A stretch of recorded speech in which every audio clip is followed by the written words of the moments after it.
이번에는 회전 운동을 다뤄볼 건데요. 그래서 먼저 고리 입자를 한번 리뷰해보면요. 슈레딩거 방정식이 이런 식으로 생겼었죠. 그래서 링 위에는 포텐셜 에너지가 0이고 나머지 부분에선 포텐셜 에너지가 무한대이기 때문에 고리 위에서만 이렇게 존재하게 되고요. 그래서 당연히 회전 운동을 하겠죠. 근데 이때 주의할 점은 XY 평면에서 회전을 하고 있기 때문에 각운동량 방향은 지축으로밖에 생기지 않죠. 그래서 여기서는 각운동량을 지축 방향에 대한 각운동량 연산자만 다루고요. 그리고 이때 그 고리의 반지름을 R이라고 하고 파티클의 질량을 M이라고 하면 당연하게도 지축 방향으로 회전을 하는 거니까 관성 모멘트는 I는 mr 제곱으로 표시가 됩니다.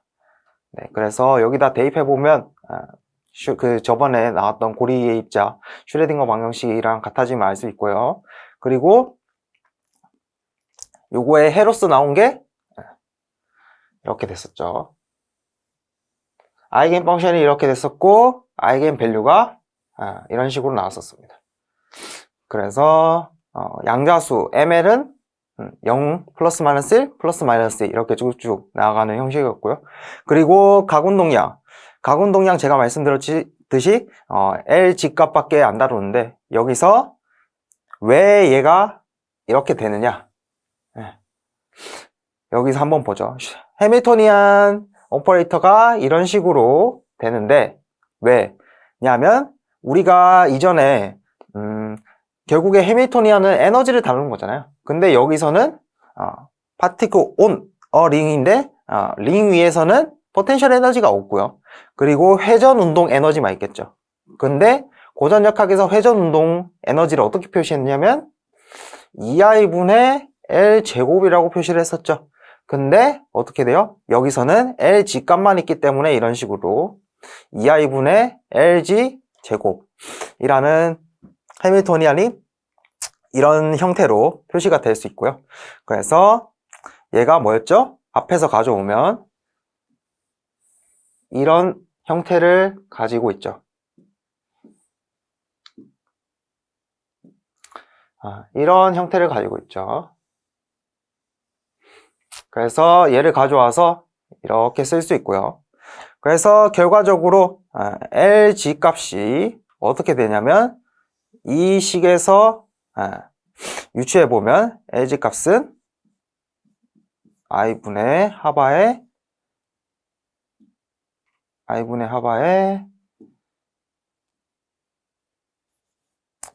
D 세타분의 D가 되겠네요. 이렇게 하시면 되고요. 그리고 LG 값에 대해서 아이겐밸류 이케이션 고유치 방정식 한번 적어보면 이런 식으로 됐었고요. 그래서 양자수 ml은 이렇게 나왔다. 이 정도로 리뷰를 마무리하고요. 그래서 이번에는 구면상의 입자를 다뤄볼 건데요. 슈레딩거 방정식은 다음과 같이 이런 식으로 표현이 됩니다. 그래서 여기서 I는 알겠는데 그러면 람다라는 이 기호는 무엇인가 라고 여쭤볼 수 있는데요. 이때 우리가 아는 꼴은 뭐였죠? 우리가 아는 꼴은 운동 에너지 오퍼레이터는 이런 식으로 표현이 됐었죠. 근데 여기서 구면상의 입자가 무엇인지를 조금 알아야 돼요. 구면상의 입자는 말 그대로 구 위에서만 존재하는 입자. 그래서 포텐셜 에너지가 요거 R일 때는 R이라는 구 위에서는 포텐셜 에너지가 0인데 나머지 부분에서는 포텐셜 에너지가 무한대더라. 그러다 보니까 구면 위에서만 움직이고요. 구 밖도 안 되고 구 안도 안 돼요. 그래서 사실상 얘가 상수가 됩니다. R이 상수가 돼요. 그러면 사실상 여기 미분 있는 R에 대한 편미분 기호들, 편미분 연산자들은 함수에 이렇게 연산이 되게 되면 결국에 0이 되겠죠. 왜냐? 반지름이 상수이기 때문에. 그래서 구 위에서만 움직이기 때문에 결국에 미분 연산자, R에 대한 미분 연산자가 연산되면 결국에 0이 되기 때문에 얘네들은 필요가 없습니다. 그러면 결국에 뭐만 살아남느냐? 여기 R제곱분의 1은 살아남고요. 얘네랑 R제곱분의 1이랑 이 부분에 있는 얘가 곱해진 형태만 살아남습니다. 그래서 결과적으로 얘가 어떻게 되냐면 마이너스 2n분의 하바제곱에 R제곱분의 1은 살아남는다고 했었죠. 그래서 R제곱분의 1이 되고 요 안에 부분이 살아남게 되는데 곱해져서 얘는 우리가 앞으로 람다 제곱이라고 부를 겁니다. 그래서 람다 제곱이라는 연산자를 이렇게 곱해주면 이렇게 되고요. 이때 아까도 말씀드렸듯이 얘를 구면 위에서 움직이고 있기 때문에 일단은 mr 제곱으로 두겠습니다. 그래서 mr 제곱을 i로 두면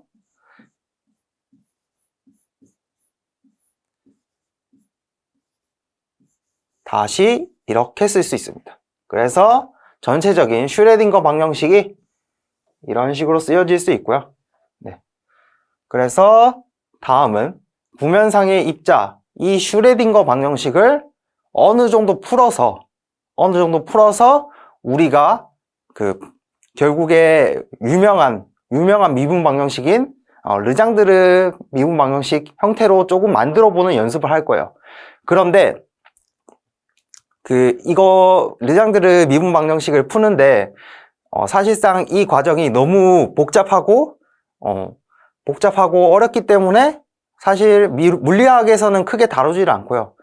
미분 방정식에서 파워 시리즈 배우셨으면 아마 쉽게 푸실 수는 있으실 텐데 그 부분은 물리학에서는 다루지 않기 때문에 그 부분만 빼고 유도하는 과정까지만 해보도록 하겠습니다.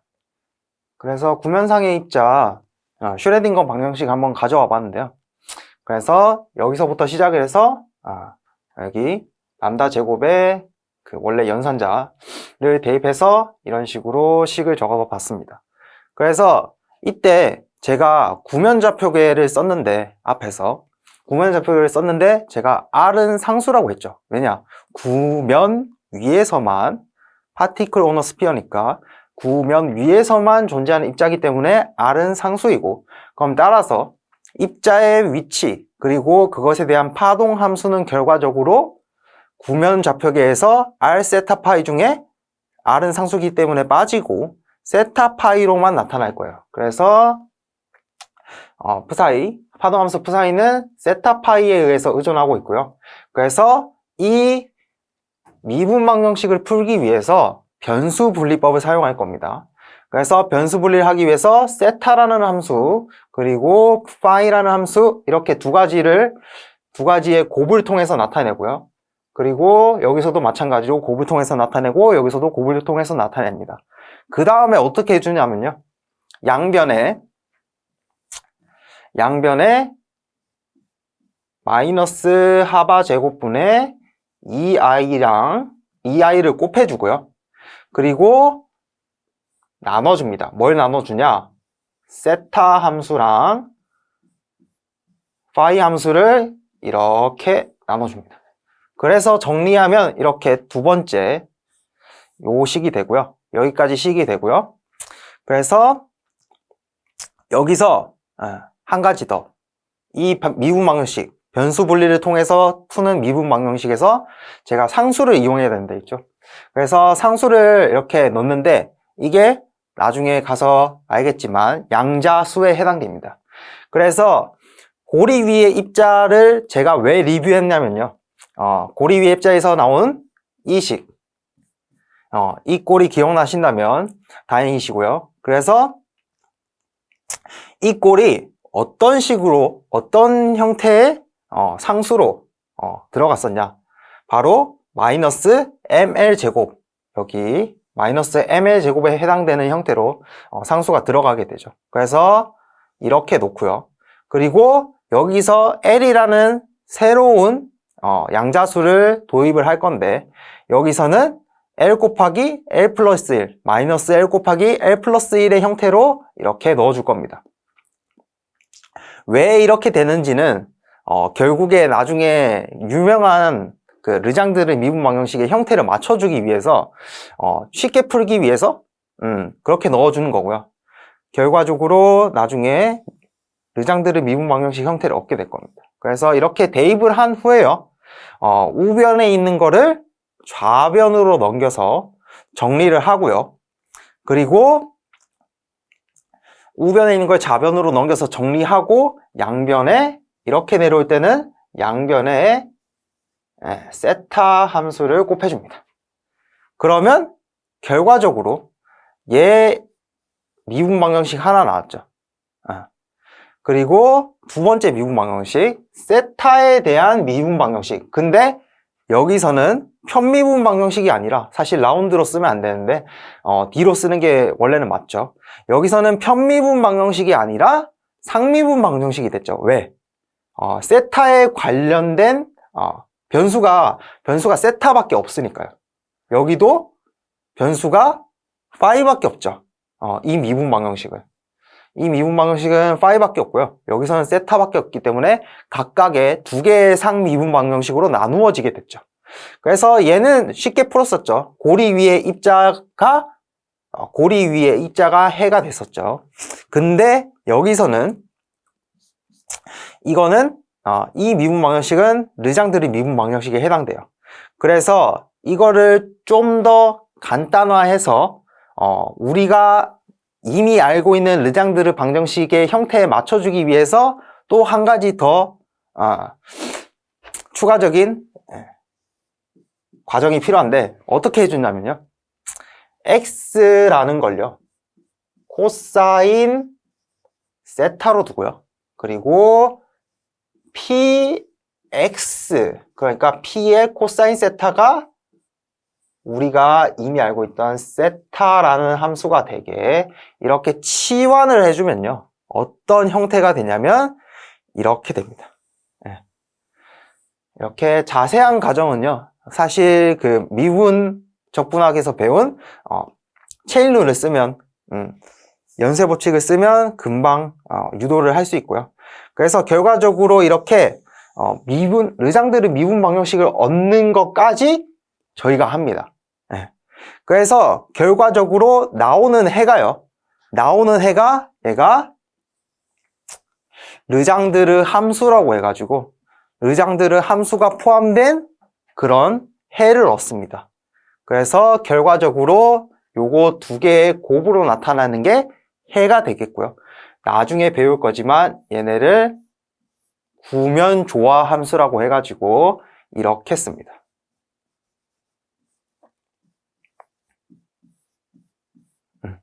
그래서 정확한 풀이는 이것에 대한 정확한 풀이는 그 파워 시리즈 몇 급수를 이용해서 보통 푸는데요.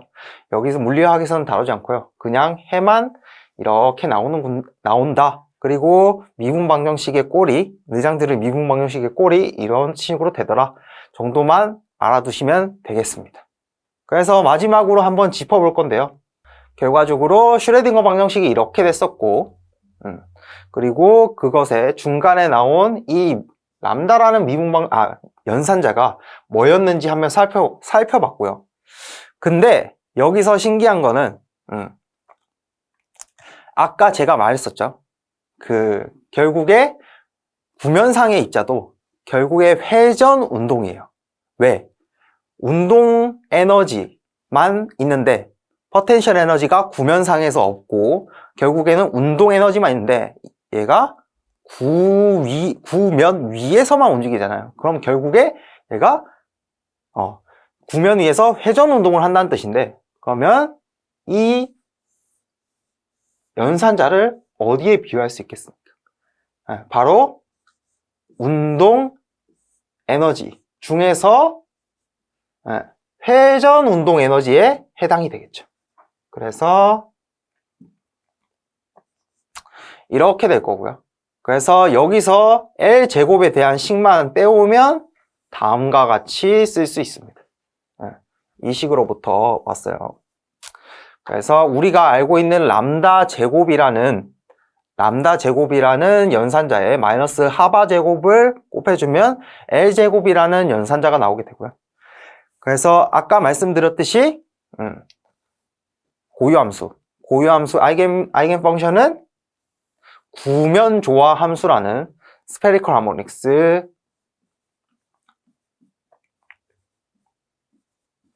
라는 특이한 함수로 표현이 됩니다.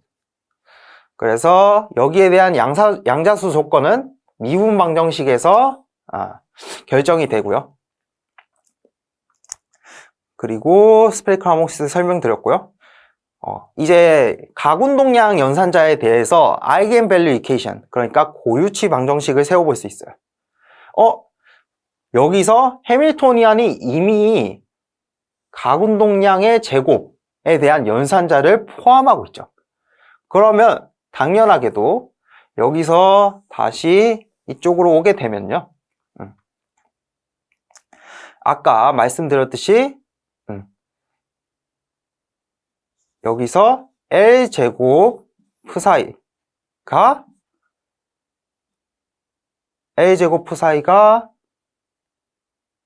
EIE 푸사이가 되겠죠. 그래서 이 값이 아까 어떻게 됐었냐면요. 방금 전 슬라이드에서 이 값을 제가 L이라는 양자수를 도입하면서 L 곱하기 L 플러스 1로 대입을 했었죠. 그러니까 여기서 EIE 값만 딱 빼오면 여기에 하바 제곱에 L 곱하기 L 플러스 1이 됩니다.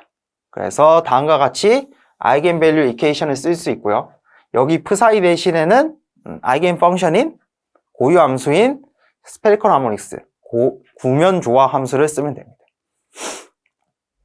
그리고 L G값에 대해서도 풀 수가 있는데 우리가 고리 위에 입자에서 어떻게 했었죠? 고리 위에 입자에서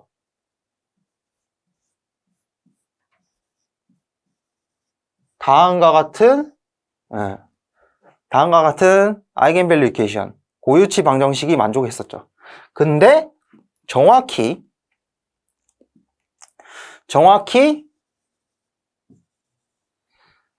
스페리컬 하모닉스라는 함수에 뭐가 포함되어 있냐면 스페리컬 하모닉스에 파이라는 함수가 포함되어 있었죠. 그래서 전 슬라이드로 한번 가봅시다.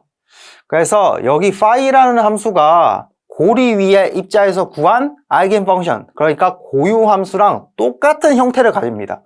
그러면 결과적으로 여기에 y를 써도 똑같이 될 거라는 거죠. 똑같이 아이겐밸류 이퀘이션이 만족할 거라는 거죠. 이거를 쓴 게 요 두 번째 식이 되겠고요.